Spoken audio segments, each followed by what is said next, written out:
Hello everyone, welcome back to this channel. आज के इस वीडियो में कवर करेंगे chapter 2 from hunting gathering to growing food का पार्ट 2। इस वीडियो में हम लोग पढ़ेंगे कि कैसे हंटर गैदरर्स अब अपना खाना खुद से ग्रो करते हैं और क्या क्या एनवायरनमेंट में चेंजेस आते हैं। A changing environment. Around 12,000 years ago, there were major changes in the climate of the world with a shift to relatively warm conditions. लगभग 12,000 साल पहले काफ़ी मेजर चेंजेस हुए क्लाइमेट के अंदर। जो पहले हमारा क्लाइमेट काफ़ी कोल्ड था, अब वो वार्म कंडीशंस की तरफ शिफ्ट होता है। अब गर्मी बढ़ने लगी थी। In many areas this led to the development of grasslands. जब गर्मी बढ़ी तो इवेपोरेशन रेट बढ़ा, उससे रेनफॉल और ज़्यादा हुई। इस वजह से काफ़ी जगहों पर न्यू ग्रासलैंड्स डेवलप्ड हुए। This in turn led to an increase in the number of deer, antelope, goat, sheep and cattle, that is animals that survived on grass.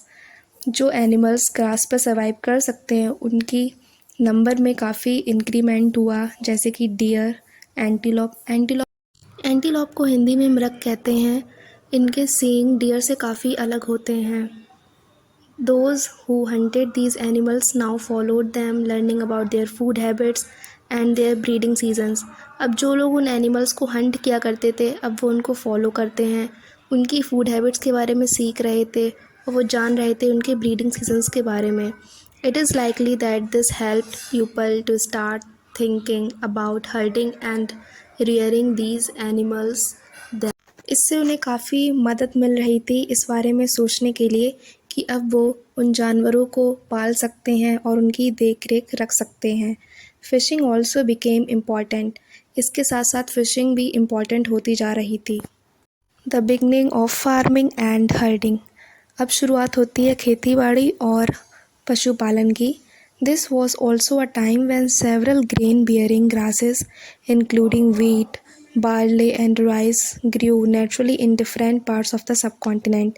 ये वही समय था जब different parts of the subcontinent में grasses naturally ग्रू हो रही थी, जिसमें वीट, बार्ले एंड राइस जो खुद से ग्रू हुए।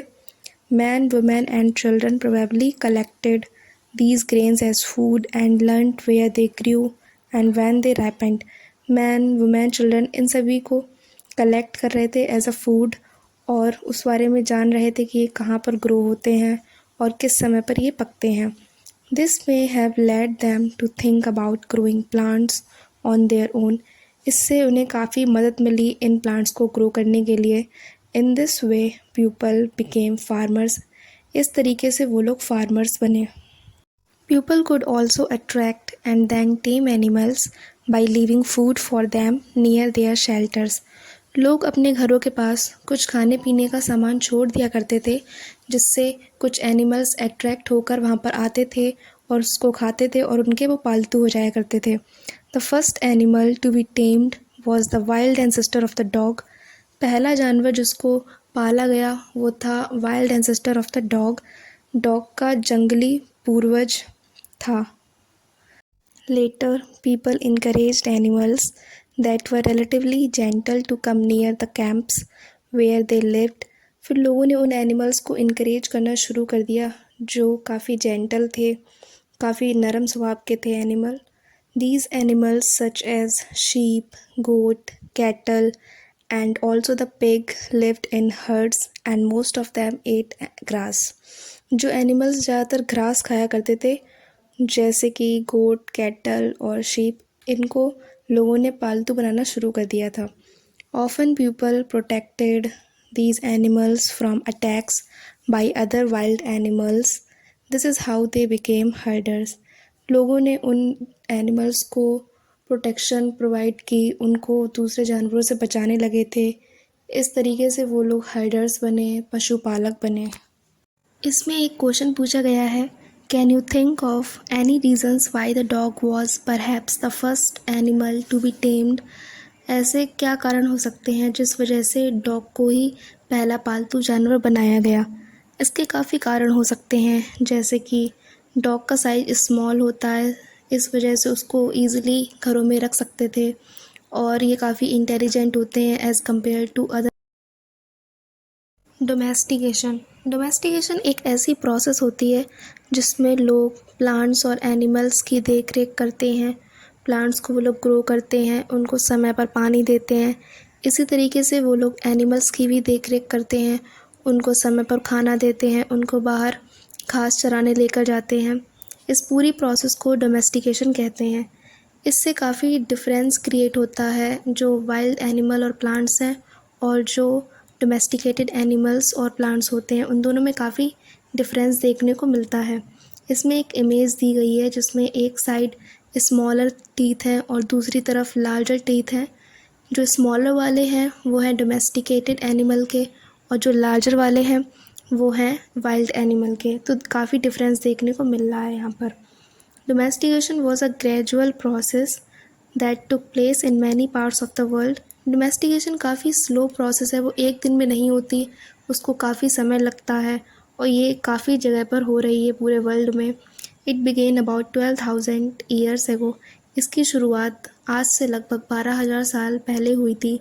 Virtually all the plant and animal produce that we use as food today is a result of domestication. आज हम जो भी प्लांट और एनिमल प्रोड्यूस को कंज्यूम करते हैं एज अ फूड, वो रिज़ल्ट है डोमेस्टिकेशन का। Some of the earliest plants to be domesticated were wheat and barley. सबसे पहले जो प्लांट्स ग्रो किए गए थे वो थे wheat and barley. Earliest domesticated animals include sheep and goat. जो अर्लीस्ट एनिमल्स जिनको पाला गया उनमें शीप और गोट भी हैं। A new way of life. If you plant a seed, you will notice that it takes some time to grow. अगर हम किसी सीड को प्लांट करते हैं तो हम लोग देखेंगे कि इसको ग्रो होने में थोड़ा सा समय लगेगा। This may be for several days, weeks, months and in some cases years. इसमें कुछ दिन लग सकते हैं, कुछ हफ्ते लग सकते हैं, कुछ महीने और कभी कभार कुछ साल लग जाती हैं। When people began growing plants, it meant that they had to stay in the same place for a long time, looking after the plants, watering, weeding, driving away animals and birds till the grain ripened. इस वजह से जो लोग plants को अब grow करने लगे थे, अब उनको एक ही जगह पर काफ़ी लंबे समय तक रहना पड़ता था, क्योंकि उनको उन प्लांट्स की देख रेख भी करनी पड़ती थी, उनको पानी देना पड़ता था। उसके आसपास जो जंगली घास जमा हो जाती थी उसको हटाते थे वो लोग। इसके अलावा जंगली जानवर को भी वहाँ से भगाते थे जिससे उनकी फसल का नुकसान ना हो, और उसका इंतज़ार करते थे जब तक वो पकती नहीं थी। And then the grain had to be used carefully. और फिर उस ग्रेन को वो काफ़ी केयरफुली यूज़ किया करते थे। As grain had to be stored for both food and seed, people had to think of ways of storing it. Grain को फूड और सीड के लिए स्टोर करना पड़ता था, इस वजह से वो लोग नए तरीके ढूंढ रहे थे ग्रेन को स्टोर करने के लिए। In many areas they began making large clay pots, और वो बास्केट्स और dug pits into the ground. इसको स्टोर करने के लिए वो काफ़ी जगहों पर मिट्टी के पॉट्स बना रहे थे और बास्केट्स बुन रहे थे, ज़मीन में गड्ढा खोद रहे थे इसको स्टोर करने के लिए। Storing animals multiply naturally. Animals की संख्या बढ़ती रहती है नेचुरली ब्रीडिंग सीजन्स में। Besides if they are looked after carefully, they provide milk which is an important source of food and meat whenever required. अगर इन एनिमल की देखभाल की जाए तो उनसे हमको मिल्क मिल सकता है जो कि एक इम्पॉर्टेंट सोर्स ऑफ फूड है। इसके अलावा मीट भी मिलता है जब भी रिक्वायरमेंट हो। In other words, animals that are reared can be used as a store of food. अगर दूसरे शब्दों में कहें तो जिन एनिमल की देखभाल हो रही है उनको वो लोग स्टोर करके रखते थे as a food. Finding out about the first farmers and herders. इस मैप में जो ब्लू कलर के स्क्वायर्स दिख रहे हैं वहाँ पर आर्कियोलॉजिस्ट को एविडेंस मिले हैं अर्ली फार्मर्स और हर्डर्स के। These are found all over the subcontinent. ये पूरे सब कॉन्टिनेंट में मिले हैं। Some of the most important ones are in the north west, in present day Kashmir and in east and south India. जिसमें कि important वाले मिले हैं नॉर्थ वेस्ट में, आज के प्रेजेंट डे कश्मीर में और ईस्ट एंड साउथ इंडिया में। To find out whether these sites were settlements of farmers and herders, scientists study evidence of plants and animal bones. Scientist ने प्लांट्स एविडेंस और animal bones की study की, ये पता लगाने के लिए कि क्या उन साइट्स पर फार्मर्स और हर्डर्स का सेटलमेंट था या फिर नहीं। One of the most exciting finds includes remains of burnt grain. उन जगहों पर उनको जले हुए अनाज के रिमेन्स मिले। Scientists can identify these grains, and so we know that a number of crops were grown in different parts of the subcontinent. Scientists in grains को identify कर सकते हैं, जिससे हम लोग ये जान सकते हैं कि different parts में कितने number of crops को grow किया गया। They can also identify the bones of different animals. इसके अलावा वो animal bones को भी identify कर सकते हैं। Towards a settled life. अब वो लोग एक सेटल्ड लाइफ की ओर बढ़ते हैं। Archaeologists have found traces of huts और houses at some sites. Archaeologists को काफ़ी साइट्स पर घर और झोपड़ी के निशान मिले। For instance in Burzahom people build pit houses which were dug into the ground with steps leading into them. For example Burzahom जो प्रेजेंट डे कश्मीर में है, वहाँ पर लोगों ने पिट हाउसेस बनाए हुए थे। ऐसे घर जो ज़मीन के अंदर थोड़े से होते हैं और उनके लिए रास्ता बनाए जाते हैं। These may have provided shelter in cold weather. वो घर उनको कोल्ड वेदर में शेल्टर प्रोवाइड किया करते होंगे। Archaeologist have also found cooking huts both inside and outside the huts. Archaeologist को खाना बनाने वाले चूल्हे घर के अंदर और बाहर मिले, which suggest that depending on the weather people could cook food either indoors or outdoors. ये मौसम पे डिपेंड करता था कि मौसम अगर अच्छा है तो वो घर के बाहर खाना बनाते होंगे, और अगर मौसम ख़राब है तो वो घर के अंदर खाना बनाते होंगे। Stone tools have been found from many sites as well. इसके अलावा काफ़ी साइट्स पर स्टोन टूल्स मिले। Many of these are different from the earlier palaeolithic tools and that is why they are called Neolithic.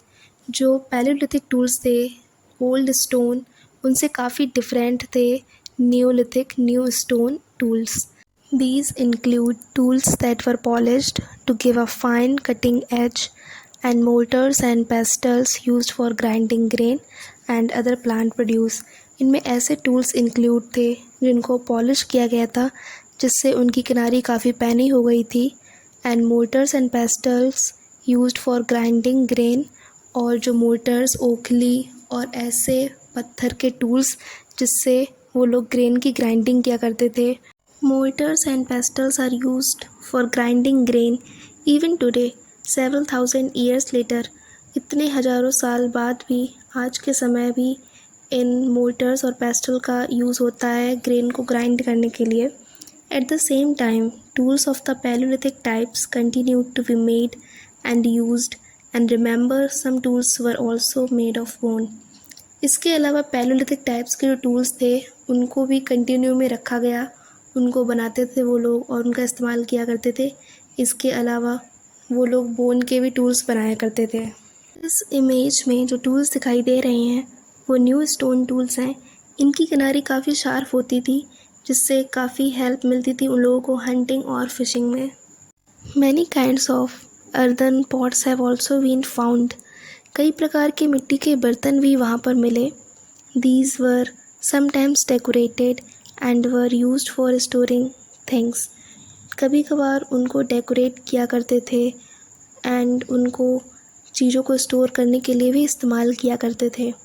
People begin using pots for cooking food.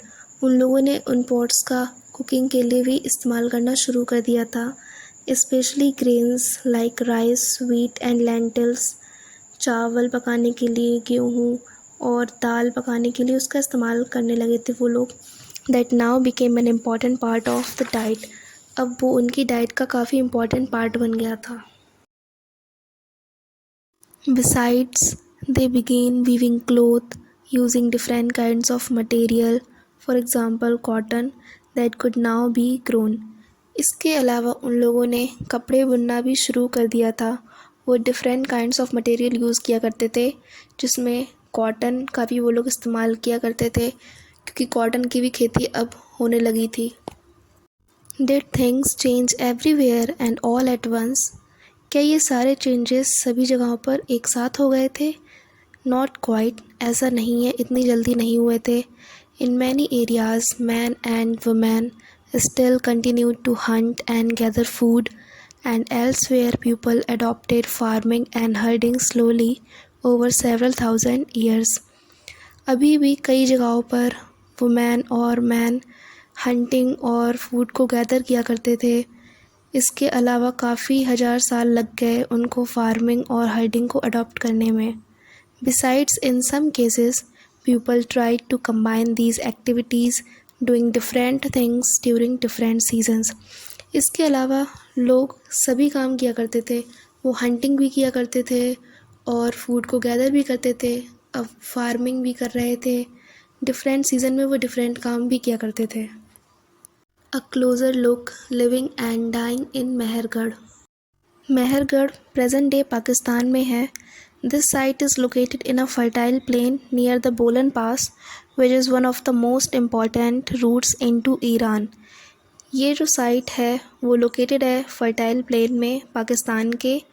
ये site near बोलन पास के है। बोलन पास एक काफ़ी इम्पॉर्टेंट रूट है Iran को जाने के लिए। Mehrgarh was probably one of the places where people learned to grow barley and wheat. Mehrgarh उन प्लेसेस में से एक है जहाँ पर लोगों ने गेहूँ और बाजरा ग्रो करना सीखा। And rear sheep and goats for the first time in this area. और ये वही जगह थी जहाँ पर लोगों ने सबसे पहले शीप और गोट्स को पाला था। It is one of the earliest villages that we know about. ये उन अर्लीस्ट विलेजेस में से एक था जिसके बारे में हम लोग जानते हैं। At this site many animal bones were found. इस साइट पर काफ़ी एनिमल बोन्स भी मिली। Bones of wild animals such as the deer and pig and also bones of sheep and goat were found. यहाँ पर वाइल्ड एनिमल्स के bones मिले। Other finds at Mehrgarh include remains of square और rectangular houses. इसके अलावा मेहरगढ़ पर घरों के रिमेन्स भी मिले जिनके शेप स्क्वायर और रेक्टेंगुलर में हैं। Each house had 4 or more compartments, some of which may have been used for storage. जितने भी घर मिले हैं सभी घरों में 4 कंपार्टमेंट्स मिले हैं और उससे ज़्यादा भी मिले हैं। some of which may have been used for storage, जिसमें कुछ वो लोग सामान को स्टोर करने के लिए यूज़ करते होंगे। When people die, their relatives and friends generally pay respect to them. जब लोग मर जाते हैं तब उनके रिलेटिव्स और उनके फ्रेंड्स उनको सम्मान देते हैं। People look after them, perhaps in the belief that there is some form of life after death. वो लोग ये विश्वास करते थे कि मरने के बाद भी जीवन है, इसलिए वो उनका ध्यान रखते थे। Burial is one such arrangement. वो लोगों को दफनाया करते थे। Several burial sites have been found at Mehrgarh. Mehrgarh पर काफ़ी साइट्स मिली हैं बरियल की। In one instance, the dead person was buried with goats, जिसमें कि एक इंसान को गोट्स के साथ दफनाया गया था जिसको वो लोग एक सम्मान के प्रतीक के रूप में मानते थे। Which were probably meant to serve as food in the next world. इसका मतलब ये होता होगा कि वो लोग उन लोगों को एज अ फूड सर्व करते होंगे दूसरी दुनिया के लिए। चैप्टर 2 यहीं पर फिनिश होता है। इस चैप्टर में हम लोगों ने पढ़ा कि कैसे हंटर गैदरर्स ने अपने मेथड्स बदले, उन लोगों ने फूड को ग्रो करना सीखा और फूड को स्टोर करना भी सीखा। इसके अलावा कपड़ों को बुनना सीखा। इस वीडियो को यहीं पर एंड करते हैं।